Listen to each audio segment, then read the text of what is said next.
back to the Prep Rally podcast. It's another week of basketball here in the Northwest Arkansas and the River Valley. I'm your host, Sydney Ruth Mulvannon. I'm Graham Thomas, joining you from Siloam Springs, Arkansas. Leland Barclay is in the River Valley. It's been a fun last couple of weeks here. We're ready to break down all the action. And of course, we're counting down our top 5 and Gimmie 5, the best performers across the region. This is Prep Rally.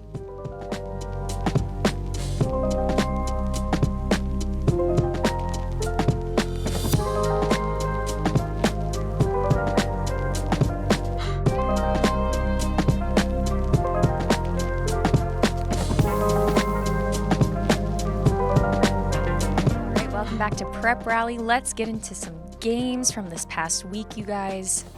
Graham, start us off. It was a fun week, wasn't it? So, Leland, let's talk about the big one from last Tuesday night. We had the Fort Smith Northside girls with a big win over Fayetteville. Sydney, I think you were there, and I know we all kind of had a vested interest in it.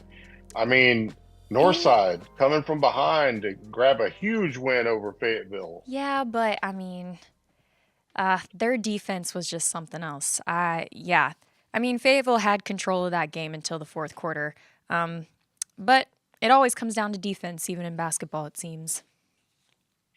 Fayetteville and Northside, the girls, they've had quite a, I think it's safe to say a little bit of a rivalry through the years because they've played against each other for so long. So, a game like that is not surprising for them to play. And it was kind of a rematch of last year's state final as well. So absolutely. I know that was a main motivator for a lot of the Fayetteville girls that night. But you guys, you know what I found out? What? They just can't wait to hear. But I found out, so a lot of the younger generation at Fayetteville doesn't know what the F is. Oh my goodness. Well, I had never heard of the F until you, Sydney. So you're teaching me something, and I'm an older generation. No, but that was the crazy part is we interviewed Peyton Cottle and Coach Vic Rimmer, and Peyton had no idea when I said throw up the F. And then with Coach Rimmer, he was like, all the way. I was like, are you kidding me? How do these young kids don't know? Well, anyone who's watching who's from Fayetteville, a true Bulldog throws up an F. I just wanted to make that clear. Well, and here's what I want to say about the Lady Purple Dogs. They didn't win the game, but they show that they can compete with a team like Fort Smith Northside. Yeah. What that means is that they're a contender just like anybody else in that conference. That leads me to say that Springdale Har-Ber girls are undefeated, and we have a clash coming up in a couple of weeks between Northside and Springdale Har-Ber, which is going to be just a great game. But then you still have, this is just incredible. You have 4 other teams in this conference that I think can knock off either one of those teams, and that would be Fayetteville, Bentonville when they're healthy, Springdale, defending conference champs, and how about Bentonville West, who's off to a really good start too in conference play, and came up with a big win over Springdale the other night. So this is going to be, Leland, I think, a very interesting race to the finish in this girls' league. Well, last year was the first year that they went to an all January and February schedule once Northside was added back in because 2 years ago and 3 years ago, they played in 2 games in December, and the conference coaches hated that. But the fact that they moved those 2 games to January and February means there's 2 weeks now that they play 3 games. So to say that it's a grind, and I know we mentioned that last week, a grind, but not only a grind, it's a 16-game schedule. 2 of the weeks they play 3 games. Or, well, I guess the first week they started on Saturday, but still, it's a grueling schedule, and it's more about the marathon than the sprint in the 6A West. I was just going to move on over to the 5A West, Sydney. How about those Farmington girls? Easton McCullough, 53 points in a win over Greenwood in a game that Farmington was actually trailing at halftime and was down by as many as 9 at one point. And Easton McCullough just basically said, forget about this. I'm going to go score 53 points. We're going to win by 24 points. And that's what we're going to do. Well, and I think it's interesting too that, of course, during football season, and the career of Kane Archer at Northside, doing things that, really sent us back looking for things.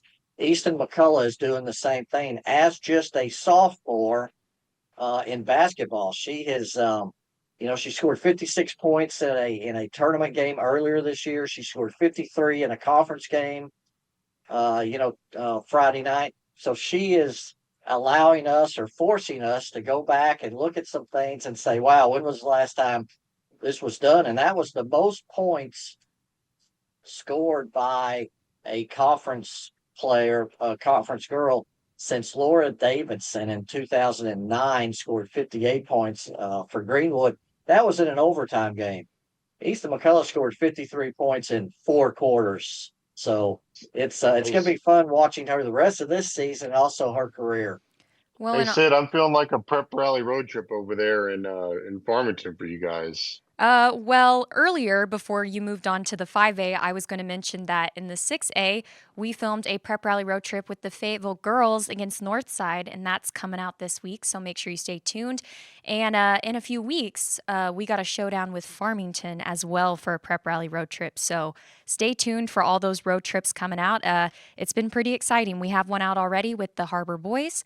So keep updated with that. And of course, you've been invited down to the River Valley as well. We thank you so much for the invitation, Leland, and you never know, you might see us pop down there. Well, and that wasn't official. That wasn't an official invitation, by the way. Thank you. That means Leland's also paying for lunch. So, hey, why don't we stay with the girls basketball here for just another quick note. Shiloh Christian girls with a big win at Pea Ridge last Friday. They have taken over sole place of first place in the 4A1. Pea Ridge and Berryville are right on their heels, so that ought to be a fun league to keep up with as we go down the stretch. Sydney, going back on the boys front, going back to your Fayetteville Bulldogs, how about them rallying in overtime to beat Rogers? They were down double digits for sure, and just willed their way to a conference win on the road at Rogers last Friday. I don't think anybody was surprised that they did that. I was kind of surprised they were down by so far, but they turned it around and won that game. And then another one, Leland. Our guy Walter Woody was there for this one, but Fort Smith Northside stuns Bentonville at the buzzer Friday night. Another buzzer beater in the River Valley, and we'll have much more on that later. Leland hinted at the Alma Van Buren, the Battle of the Bone basketball rivalry to try to entice Sydney and the prep rally crew down there.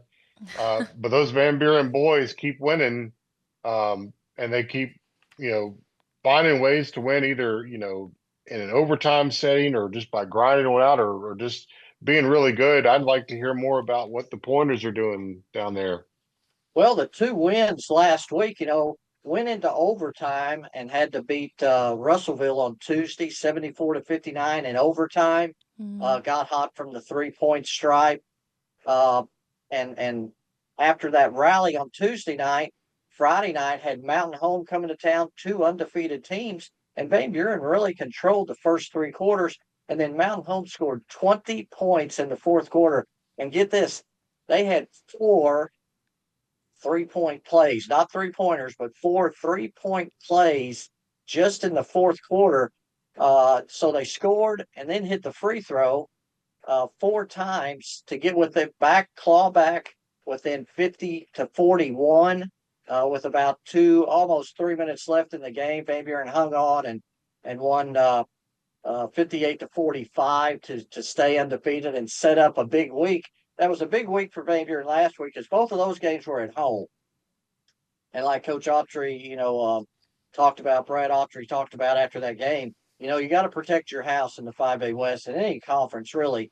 But to win those 2 games was kind of must wins at home. Now they go on the road twice, including at Alma, the high-scoring Alma Airedales on Tuesday night. They scored 170 points in 2 wins over Greenwood and Harrison last week. So sets up a big game. And, Van Buren got 20 points off the bench on Friday night, and that was a big key to that win as well. Well, that was a perfect segue. I was just about to ask you about the Alma Airedales. They're starting to roll a little bit. I know they did lose to Farmington, but everybody's lost to Farmington so far. So we'll see how that happens. I mean, I expect a great game here Tuesday night. And if you want to read about anything that we have mentioned or didn't mention about these basketball games, check out nwaonline.com and River Valley Democrat-Gazette.com. And we're going to take a break. Sydney, I'll cut it to you. Well, we're also going to thank our sponsor, West Termite. Take control of your pests with West. Whether it's termites, mosquitoes, bedbugs, weeds, or lawn disease, West is the experience serving Arkansas, Missouri, and Oklahoma since 2003. Book your free consultation online today at westtermite.com. Ready, gentlemen? And a 1, and a 2, and a 3. After all, West West knows knows pest best. best. Okay. When we come back, we will look ahead at some of the matchups for this week.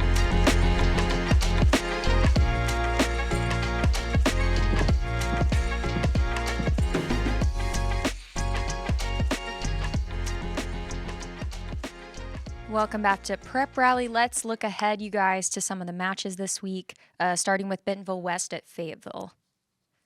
So Tuesday night, what a huge boys game. Bentonville West at Fayetteville, a couple of teams that are in contention for first place in the league. Great boys game, but it's a sneaky good girls game too. Bentonville West is much improved. I think Fayetteville is a really good team as well, so we're excited about that one. Rogers and Bentonville are playing on Tuesday. That's always an exciting time whenever the Mounties and the Tigers get together on the basketball floor. And in the River Valley, it's the rivalriest of rivalry weeks. We have Fort Smith Southside at Fort Smith Northside and Van Buren at Alma. So that's Tuesday. And then Friday, you have another rivalry, Bentonville West at Bentonville, Fayetteville and Springdale. I know that's a big rivalry game. Both the Fort Smith teams are in Rogers. Leland, everyone in the River Valley is on the road. Even you're going to have to come up this way. It's wild. Yeah, Friday. I just hope to beat the ice storm that's coming in on Friday. Yeah, I was going to say. Plan on making a trip up on Friday to Rogers Heritage to cover Northside to cap a big week for the Grizzlies. It's really a big week for everybody every week in the 6A West. Well, that road trip on Friday after the big rivalry night on Tuesday. Well, I was going to say the snow. I mean, we have a weather forecast. Here's your Prep Rally weather forecast for this week. Some of those Friday games might change because we have a big percentage of snow on Friday. And then, as Leland said, possibly an ice storm for Friday night into Saturday. So we'll see if some of these games get rescheduled. I would like to say, now that you've mentioned all that, Sydney, that we won't get a drop and it'll be all great. To mention a couple of our other River Valley teams, though, Alma's got to go all the way to Mountain Home. Van Buren's going to Harrison. Long trips for those teams. So Farmington is in Russellville. A lot of games kind of out on the outskirts for us this week. We're going to do our best to get those results in, though, for you. And also we'll do our best too to kind of keep everybody informed, especially social media, about any updates on games that are being changed, because there's a possibility, when these athletic directors get together, they may move some of those games to Thursday, possibly. Yeah. Yep. And just one more game I want to keep an eye on this week, and that's the Gravette Lions visiting Shiloh Christian. Big games in both the boys and girls in the 4A1. And, I mean, weather permitting, that's what we're looking forward to, Sydney. You just never know this time of year, and it makes for some hectic scheduling. But, hey, we'll get them all in at some point. You never know, and also we live in Northwest Arkansas. One day it's cold, one day it's hot. It just never change out your winter clothes in your closet. Make sure it's half and half warm, half summer, and you're good to go if you live here. But before we get into the top 5 and Gimme 5, we want to remind everyone that NWAonline.com and RiverValleyDemocrat-Gazette.com are the premier spots to get all the latest news on all high school sports.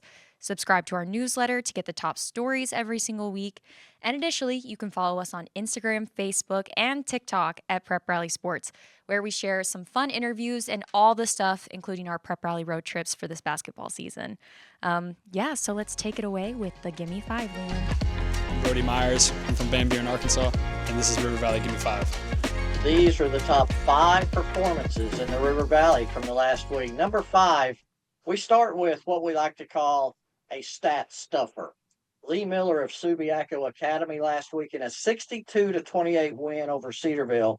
17 points, 9 rebounds, 8 assists, and 6 steals to keep the Trojans undefeated in 3A4 action and set up a huge game on Monday night against Paris for the top spot at Oscar Rush Gymnasium at Subiaco on Monday night. Number 4, Parker Wanecki of County Line in a 76-44 win over St. Paul to help County Line stay undefeated. Scored 21 points to go over the 1,000 point mark in his career. And County Line has won every game in the conference thus far by an average of 41 points. Number 3, Shep Newcomb, the high scoring guard for the Alma Airedales, on Friday night in an 84-50 win against Harrison, had 22 points, 7 assists, 4 rebounds, and 3 steals. And last week, as Alma scored 170 points in 2 wins that included a win over Greenwood on Tuesday night, he scored 55 points and doled out 15 assists in those 2 games. Number 2, Gabriel Johnson, the 6'5" forward for Van Buren senior, in wins over Russellville and Mountain Home last week.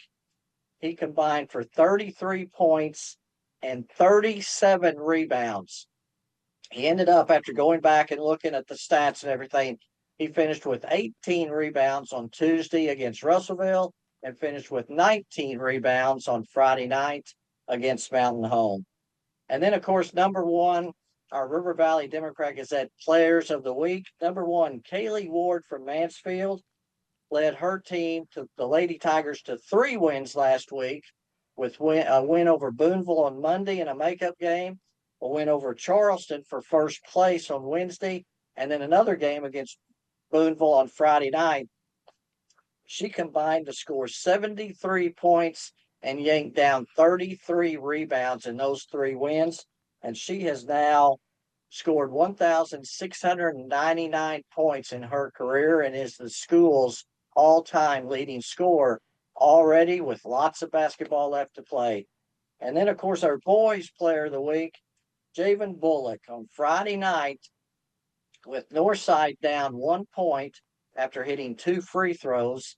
The 3rd free throw was a miss. He grabbed an offensive rebound and in the same motion put the ball back up and in the basket for a game winner for a 73-72 win over Bentonville, which capped a 28-point night for Bullock and a great buzzer beater and a comeback for the Grizzlies. And one more thing, this is the biggest week in Oklahoma in our area, with the LaFleur County Tournament playing its 102nd consecutive year. It is the oldest true county tournament west of the Mississippi River in the United States. Hopefully the weather doesn't affect that late in the week, but games every single day, starting with on Monday, Tuesday, Wednesday at 3 different sites. So that's the highlights from the River Valley in the last week. Hi, my name is Madison Pizer. This is the NWA Top 5. Go Wolverines. And we call it a top 5. We're going to start off with a bonus this week, and that goes to Fayetteville volleyball coach Jessica Phelan, who announced that she's resigning as Fayetteville volleyball coach. She's been there a long time, coached a lot of really great teams, several state champions. They're in the mix every year. And congratulations to her on a great career at Fayetteville. Don't know what she has planned next, but you know that she'll still be around the game in some form or fashion. And shout out to Coach Phelan at Fayetteville. Number 5, this is kind of a combo number 5 with Press Taylor of Farmington going for 29 points in the win against Greenwood last week. How about our guy Eli Schwartzman, Leland? You're a stat guy. 28 assists in one game against Harrison. And then he had 13 points and 10 assists against Greenwood. He's just a really good distributor. And Farmington, man, they are really, really good. They've lost one time all year in non-conference play, and they're just annihilating people so far this year. Number 4, Elena Owenby, 31 points for Lifeway Christian in a 62-60 win over Alpena, who, by the way, had some really great performances from Emmy Ray with 28 points and Addie Bryant with 25 points. What a great game that was between Lifeway Christian and Alpena. Elena Owenby, 31 points, though, was made the difference for the Lady Warriors. Number 3, I'm seeing this quite a bit here, but the Bergman Panthers, they have guys just lighting up the scoreboard each and every night. They had 4 guys in double figures Friday and on Tuesday of last week. In the game Friday, Beckett Keeter had 22 and Hayden Jones had 20 points and 11 rebounds. The Bergman Panthers are 25-5, 7-0 in the league. They are always dangerous. What a great program Bergman has over there, and they'll be a contender in Class 3A once again. Number 2, sophomore Maddie Reese of Bentonville West scored 30 points in a win against Rogers last week. I'm telling y'all, Bentonville West is a team not many people are talking about, but they're big, athletic, they're young, but they're going to be a real load to handle, I think, for some teams, and they're going to make an impact in the 6A West girls standings before it's all said and done. Number 1, our Northwest Arkansas Democrat-Gazette Players of the Week this week. You have Easton McCullough of Farmington. No surprise there. She scored 53 points. She hit 10 3-pointers, including 5 in the fourth quarter, as Farmington beat Greenwood 73-50. And that's a game that I remind you, Greenwood was up by 9 at one point. And then earlier last week, she had 31 points, 10 rebounds, and a win against Harrison. We all know Easton's a great player, and she really showed out this last week. And then DJ Hudson is our boys player of the week from Fayetteville. Was in early foul trouble last week, and Fayetteville was down to Rogers by double digits. He gets back in the game, starts playing, and scores 23 points as the Purple Dogs rally to come back and nip Rogers in overtime. DJ Hudson, I'm telling you, you just can't, you can't underestimate how much 6'7" and a long wingspan can do for you when he's out on the floor. So he's a really good player. That's our top 5 in Northwest Arkansas. Sydney, it's all yours. Thanks, Graham. Well, we hope you enjoyed today's show, and make sure you are on the lookout for our Prep Rally road trips this week. And yeah, we hope you have a great day. This is Prep Rally.